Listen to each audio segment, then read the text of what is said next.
नमस्कार, news one India देख रहे हैं आप। आपके साथ मैं हूं मीनाक्षी रजत। बीजेपी सांसद जगदंबिका पाल से न्यूज वन इंडिया संवाददाता एसके वाजपेयी ने खास बातचीत की है। इस दौरान उन्होंने और ये तस्वीरें आपको दिखाते हैं जहां योगी आदित्यनाथ बीजेपी के राष्ट्रीय अध्यक्ष जेपी नड्डा से मुलाकात करने पहुंच गए हैं। मुलाकात की ये तस्वीर आप देख सकते हैं जहां उन्होंने पुष्प गुच्छ देकर के उनका स्वागत किया है, अभिनंदन किया है।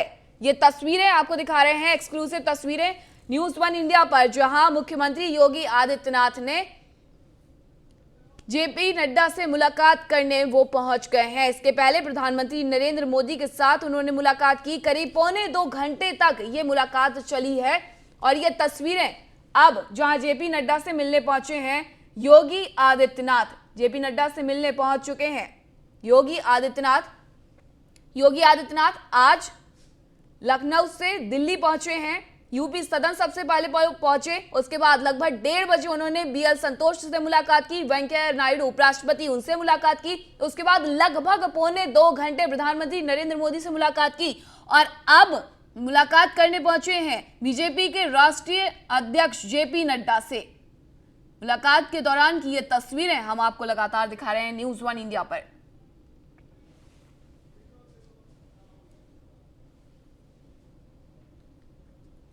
तो मुलाकातों का ये दौर लगातार जारी है और इसके बाद योगी आदित्यनाथ मुलाकात करेंगे रक्षा मंत्री राजनाथ सिंह से, लेकिन उसके पहले जेपी नड्डा से मुलाकात करने वो पहुंचे हैं।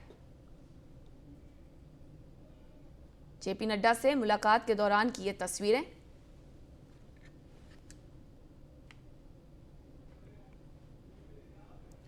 और अब आपको दिखाते हैं बीजेपी सांसद जगदंबिका पाल से न्यूज वन इंडिया संवाददाता एसके वाजपेयी ने खास बातचीत की है। इस दौरान उन्होंने अखिलेश यादव पर जमकर निशाना साधा और कहा कि अखिलेश यादव ने कई प्रयोग किए लेकिन जनता ने उन्हें नकार दिया। जब अच्छा बैट्समैन होता है गेंद तभी बाउंड्री के पार पहुंचती है। हमारे साथ है वरिष्ठ बीजेपी नेता और सांसद जगदंबिका पाल। सर, जिस तरीके से आप इस जीत को देख रहे हैं, 37 साल बाद ये चमत्कार हुआ है, बहुत सारे मिथक टूटे। स्वाभाविक है कि ये मिथक तभी टूट सकता है कि एक पार्टी सत्ता में हो। यहाँ की परंपरा रही कि जो सत्ता में रहते थे चुनाव के बाद वो पार्टी सत्ता से बाहर हो जाती थी। लेकिन पूरा 5 साल योगी आदित्यनाथ ने अपना कार्यकाल को पूर्ण किया और उसके बाद दूसरी बार फिर सत्ता में आए, तो ये इसको साबित करता है कि आज कहीं ना कहीं उत्तर प्रदेश से कास्ट का राइडर टूटा, चाहे क्रीड का बैरियर हो, कम्युनलिज्म का हो या तुष्टीकरण का हो, ये सारे बैरियर टूट गए। जो उत्तर प्रदेश कहा जाता था कि आज चुनाव जातीयता पे होता है, अगर आज 2/3 बहुमत से भाजपा की वापसी हुई है, तो ये जो आपने खुद कहा 37 साल का रिकॉर्ड टूटा है, तो ये रिकॉर्ड कैसे टूटा? रिकॉर्ड जनता ने तोड़ा है, हमने नहीं तोड़ा है, जनता के विश्वास ने तोड़ा है। आज अब अखिलेश यादव को, मायावती को एहसास हो रहा होगा कि इस विश्वास को अर्जित करने के लिए केवल ट्वीट करके आरोप लगाने से काम नहीं चलेगा। आज जो कहते थे मोदी जी, योगी जी कि हमारी डबल इंजन की सरकार है, तो हमने हर महीने उस कोविड की चुनौती में हमने डबल 2-2 बार खाद्यान्न मुफ्त देने का काम किया। तो कोविड में जहां लोगों के पास काम नहीं था तो किसी को खाने का संकट नहीं हुआ। 80 करोड़ को मोदी जी ने दिया, 15 करोड़ को योगी जी, 5 किलो प्रति यूनिट के हिसाब से। प्रधानमंत्री किसान सम्मान निधि में 6,000 दिया, श्रम धन खाते में 2-2 हज़ार रुपया दिया। तो आखिर एक सरकार जो टेक केयर करे, WHO तारीफ करे कि यूपी गवर्नमेंट योगी जी की जिस तरह से कोविड में उन्होंने अस्पताल का प्रबंधन, वैक्सीनेशन का किया, ये कारण है। सर, जैसे यूपी से लेकर केंद्र तक बीजेपी सरकार थी और अखिलेश यादव के साथ बहुत सारे छोटे गठबंधन थे, मानते नहीं थे ये चुनौती था? इससे बड़ी चुनौती थी 19 में जब सपा बसपा का गठबंधन था। देखिए, 2 बड़ी ताकत तो सपा बसपा मानी जाती है, छोटे दल की बात इस बार कर रहे हैं। तो यहाँ हर एक्सपेरिमेंट हो चुका। जो 2 सबसे बड़े दल थे विपक्ष के, सपा बसपा, वो भी लोकसभा में 19 लड़ चुके, तब भी हमें 65 सीटें मिली। अभी सपा के साथ सारे छोटे दल थे, फिर भी लड़ चुके। तो इससे साफ है कि हम जब 14 जीते, लोकसभा 17 असेंबली, 19 हमने लोकसभा, 22 असेंबली, ये चौका है। और चौका तभी है जब अच्छा बैट्समैन होगा, तभी बाउंड्री पे बॉल जाएगी।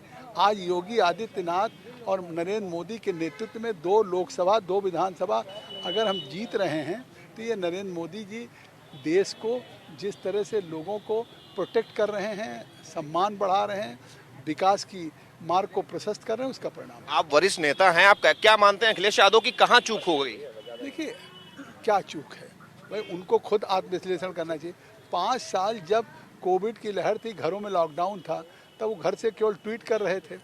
और योगी आदित्यनाथ जी को कोविड भी हो गया, तब भी जिला जिला अस्पताल जा रहे थे, L1 हॉस्पिटल बना रहे थे, वैक्सीनेशन कर रहे थे, खाद्यान्न का बंटवारा कर रहे थे। तो आखिर जनता इस बात को महसूस करती है ना, महिलाओं को सुरक्षा मिल रहा था। कभी महिलाएं निर्णायक हुई थी, इस बार महिलाएं और लाभार्थी ये 2 क्लास नया बना है।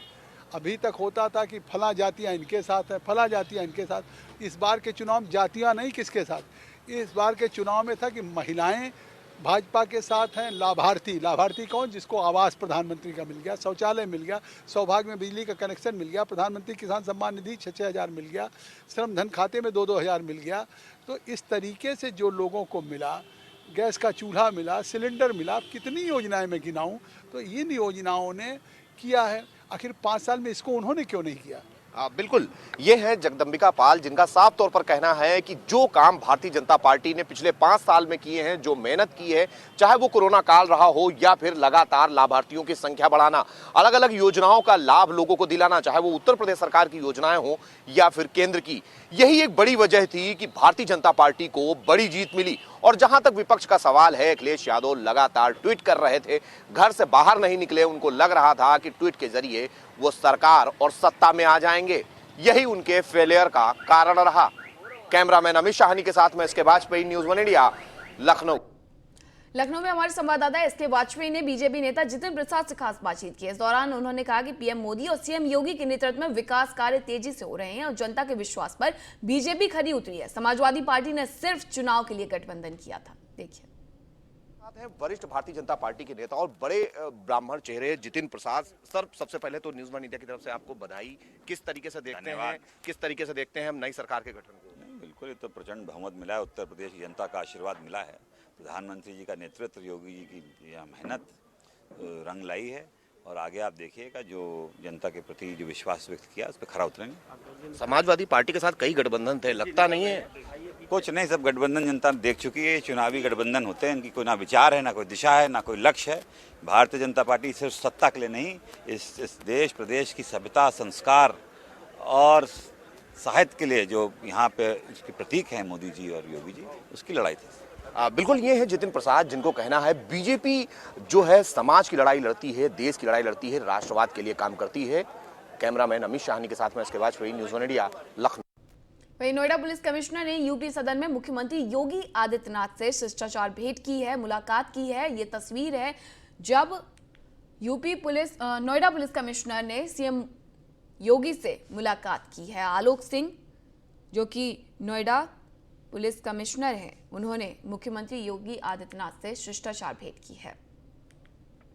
और कन्नौज से बीजेपी विधायक असीम अरुण से न्यूज़ 1 इंडिया संवाददाता एसके वाजपेयी ने खास बातचीत की। इस दौरान उन्होंने कहा कि सीएम योगी ने इतिहास रचा है, लोकतंत्र में हर 5 साल में परीक्षा देनी होती है। देखिए, हमारे साथ हैं अफसर से राजनेता बने असीम अरुण और कानपुर के जैसे बड़े शहर के पुलिस कमिश्नर रहे। सर, आपने कैसे सोचा कि आप इतने बड़े पद पर थे और आपके पास अभी लंबा वक्त भी था, आपने ये राह क्यों चुनी? सर, ये भारतीय जनता पार्टी के नेतृत्व की संकल्प और परिकल्पना की शक्ति है कि संगठन ने मेरे बारे में एक सुझाव दिया, मुझे एक विचार दिया कि क्यों ना आप कन्नौज अपनी मातृभूमि को अपनी कर्मभूमि बनाएं, और उसके बाद में ये भी निर्देश दिया कि चुनाव लड़ें।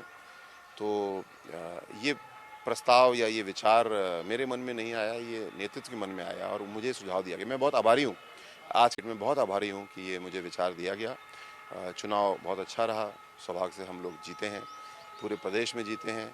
माननीय योगी जी के नेतृत्व में, मोदी जी के नेतृत्व में एक इतिहास बना है। पहली बार 37 साल के बाद कोई मुख्यमंत्री वापस लौटे हैं, सरकार वापस लौटी और वापस ही नहीं लौटी है, 2/3 बहुमत से वापस लौटी है।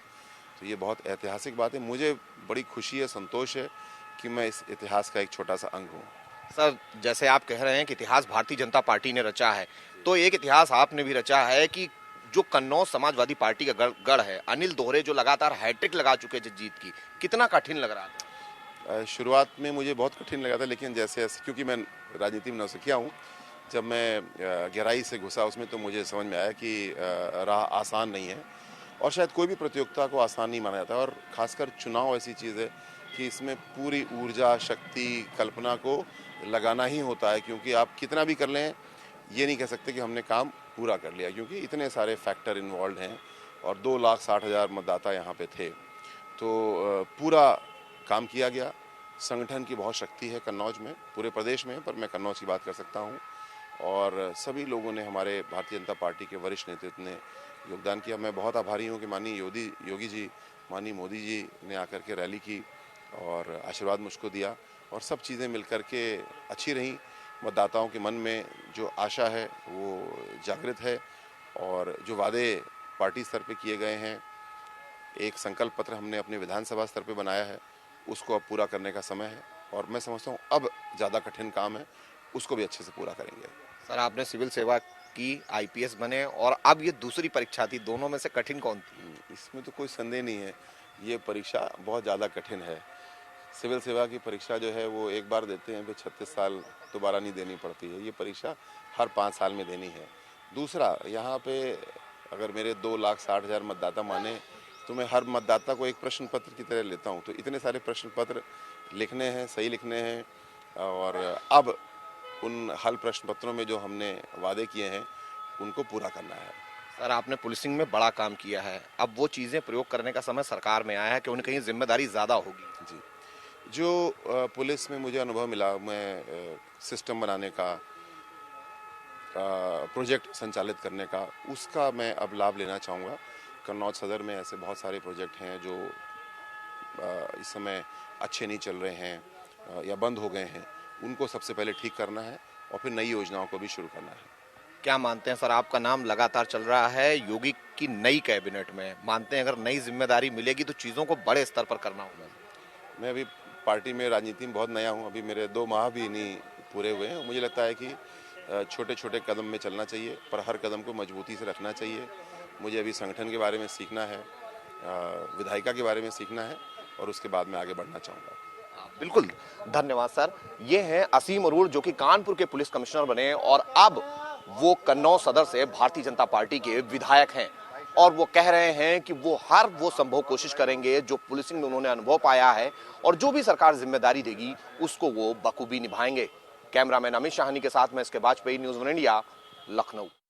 और यूपी में मिली प्रचंड जीत के बाद बुलडोजर का क्रेज देखने को मिल रहा है। हर तरफ बस बुलडोजर की ही चर्चा हो रही है। ऐसे में बीजेपी सरकार बनने के बाद पीएम मोदी के संसदीय क्षेत्र वाराणसी में लोगों में बुलडोजर के टैटू बनवाने का क्रेज है। ये टैटू ही बुलडोजर का, और इसके नीचे लिखा है बुलडोजर बाबा। उत्तर प्रदेश के विधानसभा चुनाव में प्रचार के दौरान मुख्यमंत्री योगी आदित्यनाथ का चुनावी रैली और रोड शो में बुलडोजर को नई पहचान दी गई, लिहाजा बुलडोजर खासा चर्चा में रहा। अब युवाओं में बुलडोजर का नया क्रेज देखने को मिल रहा है। और बीजेपी की प्रचंड जीत का जश्न मनाया जा रहा है। इगलास विधानसभा से विजयी होने के बाद राजकुमार बुलडोजर पर सवार होकर रैली निकालते हुए दिखाई दिए। इगलास के गांव जारोठा से ये रैली शुरू हुई, जिसमें बुलडोजर में सवार होकर रैली निकाली गई। तो इगलास में ये रैली निकाली गई है बुलडोजर पर सवार होकर। तस्वीरें आप देख सकते हैं। बुलडोजर का जिक्र इन चुनावों के दौरान बहुत हुआ, जहां न केवल मुख्यमंत्री योगी आदित्यनाथ ने बुलडोजर का जिक्र किया, तो अखिलेश यादव भी लगातार बुलडोजर को लेकर के निशाना साधते हुए नजर आए। और अब जब प्रदेश में भारतीय जनता पार्टी पूर्ण बहुमत के साथ एक बार फिर से सरकार बनाने जा रही है, तो बुलडोजर पर सवार होकर के इगलास विधानसभा में रैली निकाली गई है। और ये रैली की तस्वीरें आप देख सकते हैं, जहां लोग बुलडोजर पर सवार हैं।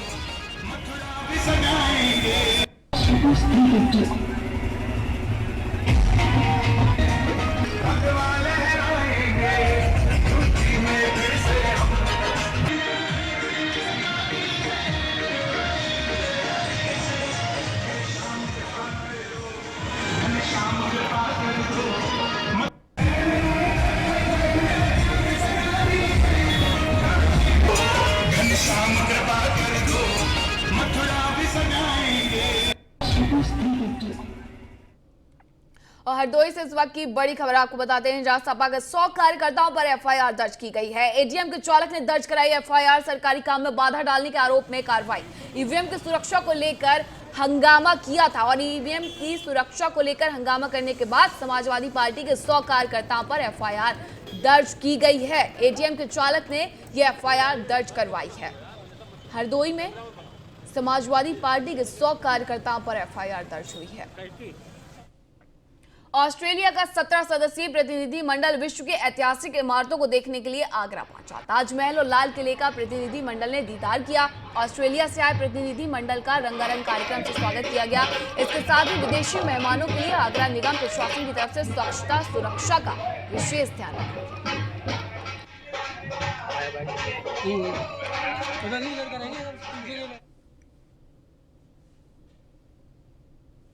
आगरा ऐतिहासिक नगरी है। विश्व के सभी टूरिस्ट भी यहाँ ताजमहल को देखने के लिए आते हैं। तो आज उसी श्रृंखला में ऑस्ट्रेलिया का एक प्रतिनिधि मंडल जिसमें 17 मेंबर ऑफ पार्लियामेंट वहाँ के हैं, वो ताजमहल को देखने के लिए आज आए हैं।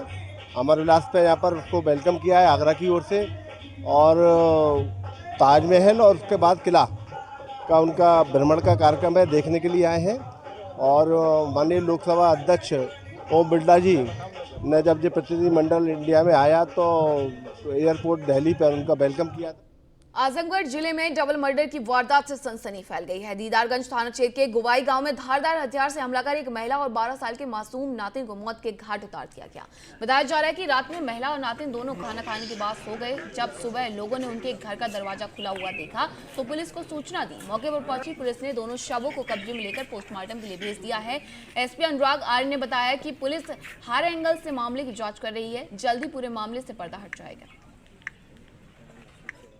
खबर नोएडा से, जहां युवक के बैग में बम फटने के मामले में पुलिस ने आरोपी को गिरफ्तार कर लिया है। 5 फरवरी को युवक के बैग में बम ब्लास्ट हुआ था, जिससे युवक गंभीर रूप से घायल हो गया था। पुलिस के मुताबिक नौकरी में प्रमोशन को लेकर घायल युवक के दोस्त ने ही उसके बैग में बम रखा था। फिलहाल पुलिस ने आरोपी को गिरफ्तार कर लिया है और मामले की जांच जारी है।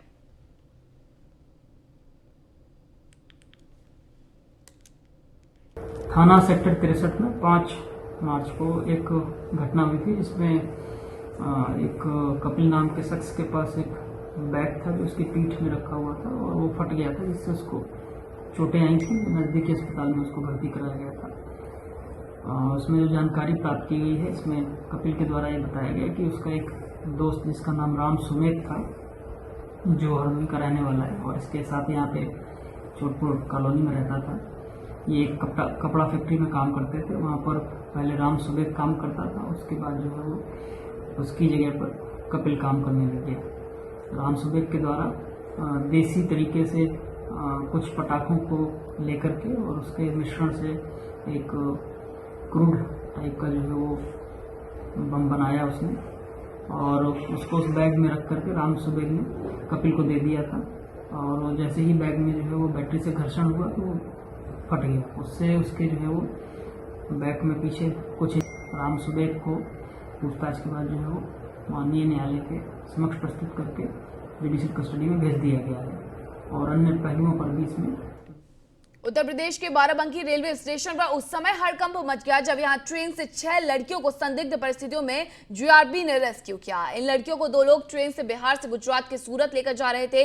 ट्रेन में जब दूसरे यात्री को शक हुआ तो उसने इन लड़कियों की जानकारी चाइल्ड लाइन को दी, जिसके बाद चाइल्ड लाइन से जुड़े लोग एक्टिव हुए और जीआरपी की मदद से सभी लड़कियों का बाराबंकी रेलवे स्टेशन पर रेस्क्यू किया गया। वहीं जीआरपी की टीम ने बताया कि इन लड़कियों को सूरत के एक मदरसे में पढ़ाई के लिए लेकर जा रहे थे।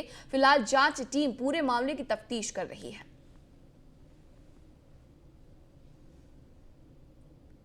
ये चाइल्ड लाइन डायरेक्टर साहब का फ़ोन आया मेरे पास कि अवध एक्सप्रेस में 6 लड़कियां D1 में हैं, उनके साथ 2 आदमी हैं, बच्चियां रो रही हैं, कुछ संदिग्ध प्रतीत हो रहा है, चेक कराना है। मैंने कहा सर आ जाइए टीम के साथ। चाइल्ड लाइन डायरेक्टर साहब आए, GRP और RPF टीम और जो है चाइल्ड लाइन टीम के साथ हम लोग गए। गाड़ी 3 नंबर प्लेटफॉर्म पे आई, D1 चेक किया गया, जिसमें 6 बच्चियां मिली, जिनके साथ 2 एडल्ट थे। इन्हें उतारा गया, दोनों से पूछा गया कि बच्चियां के नाम क्या है, तो ये लोग बच्चियों के नाम नहीं बता पाए। उसमें से एक आदमी ने बताया कि एक मेरी लड़की है, जो सरताज है उसकी एक लड़की है। तो उस लड़की से भी पूछा, बताया कि हाँ हमारे पापा हैं। अन्य लड़कियों से पूछा गया तो उन्होंने बताया कि कुछ ने बताया कि हमारे मामू लगते हैं, हमारे चाचा लगते हैं। हमने कहा 21 गांव के, बताए हमारे ही गांव के हैं। हम लोगों ने पूछा कहाँ जा रहे हो तुम लोग, बताइए हम पढ़ने जा रहे हैं। मुझे पूछा कहाँ जा रहे हो पढ़ने, बताइए हम सूरत जा रहे हैं। ये बिहार से आ रहे हैं, सूरत जा रहे हैं। बिहार में कहाँ से आ रहे हैं? बिहार आ रहे हैं बराही गांव से, थाना बिथान में, जिला समस्तीपुर, और जा कहाँ रहे थे? सूरत। सूरत। किस गाड़ी से आ रहे थे? वो गाड़ी नंबर है 19-038। 1938। तो ये कितनी लड़कियों को लेके जा रहे थे? जी इसमें मेरा एक लड़की है और 2 गांव की लड़की है, 3 लड़की है। कुल तो 5 लड़कियाँ हैं। 2 दूसरे वाले के। अच्छा, तो वो कैसे साथ में हुए? हाँ जी, वो कौन है? वो साथ में इसलिए हुए कि वो भी हमारे गांव का ही है। क्या नाम है उसका? उसका नाम है अकबर। अच्छा, 3 लड़कियों को लेकर कहाँ जा रहे थे? सब गुजरात जा रहे हैं सर। काहे की? वही पढ़ाने के लिए। कहाँ पढ़ाते हैं? सूरत में। बिहार से आ रहे हैं, सूरत। समस्तीपुर जिला से आ रहे थे, जा रहे थे वहाँ का था गुजरात। गुजरात जा रहे थे बच्चा पढ़ाने के लिए।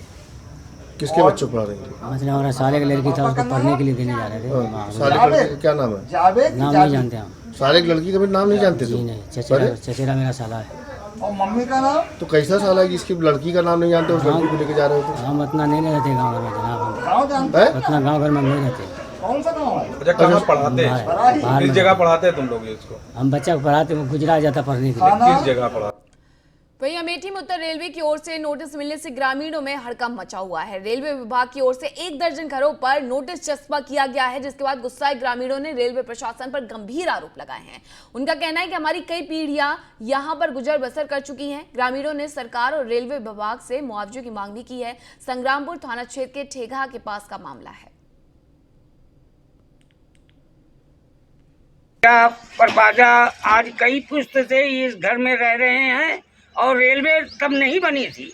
रेलवे से पहले के हमारे मकान हैं और आज कल हमारे घर पे नोटिस चिपका दिया कि आप खाली कीजिए। हम इतनी जल्दी कहाँ जाएं? हम लोग कम से कम 50-60 घर के आदमी हैं और इतने परिवार हैं, कहाँ जाएंगे? ये लोगों को कोई व्यवस्था नहीं है। इनका घर गिर जाएगा तो कहाँ जाएंगे? क्या मांग है आपकी? हमारा जैसे हम यथावत थे वैसे ही हमारा सरकार से ये बेनती है कि हमारा घर वैसे ही रहना दीजिए। हम लोग डिस्टर्ब नहीं करेंगे रेलवे को। प्रयागराज में आयुर्वेद सर्विस के डायरेक्टर ने कहा, अब प्रदेश के लोग बीमार नहीं पड़ेंगे। आयुर्वेद सर्विस के डायरेक्टर SN सिंह राष्ट्रीय सेमिनार में हिस्सा लेते हुए उन्होंने कहा कि आयुष मंत्रालय कोरोना काल में बेहतर काम कर रहा था। अब हम पूरे प्रदेश में 592 हेल्थ वेलनेस सेंटर शुरू कर रहे हैं। हम प्रयास कर रहे हैं कि लोग कम से कम बीमार पड़े। मेडिकल के फील्ड में, चिकित्सा स्वास्थ्य के क्षेत्र में ये ऐसे सेमिनार का आयोजन करना अपने आप में बहुत बड़ी बात है, क्योंकि ये मेडिकल फील्ड में हमेशा कोई न कोई बीमारियां हैं, तरह तरह की बीमारियां हैं, उसमें बदलाव होते रहते हैं। अलग अलग इन्फेक्शन, जैसा कि आप अभी कुछ दिनों पहले देखा कि कोरोना वायरस है, उसमें कितने म्यूटेशंस हो रहे हैं और हर एक बार जब भी म्यूटेशन होता है उसके क्लिनिकल प्रेजेंटेशन होता है, अलग अलग तरीके से हो सकते हैं। तो उसको मैनेजमेंट करने के लिए भी अलग अलग मैनेजमेंट में भी ज़रूरत पड़ती है। मंत्रालय, भारत सरकार एवं उत्तर प्रदेश सरकार जो वर्तमान में परिस्थितियां चल रही हैं, जैसा कि हम सभी जानते हैं कि गैर संचारी रोग यानी नॉन कम्युनिकेबल डिजीज़ का आम आदमी तक बहुत ज़्यादा प्रभाव है। तो उसको दूर करने में जो आयुष की औषधियां हैं, आयुष में जो बताया गया है आयुर्वेद में रहन सहन, आचार विचार और ऋतुचर्या, दिनचर्या, इनके पालन करने के लिए हम लोग बृहद स्तर पे हेल्थ वेलनेस सेंटर के माध्यम से, अपने कॉलेजों के माध्यम से, डिस्पेंसरियों के माध्यम से प्रचार कर रहे हैं कि जिससे लोग आयुर्वेद का पालन करें, कम से कम बीमार हों, जिससे कि हॉस्पिटल का लोड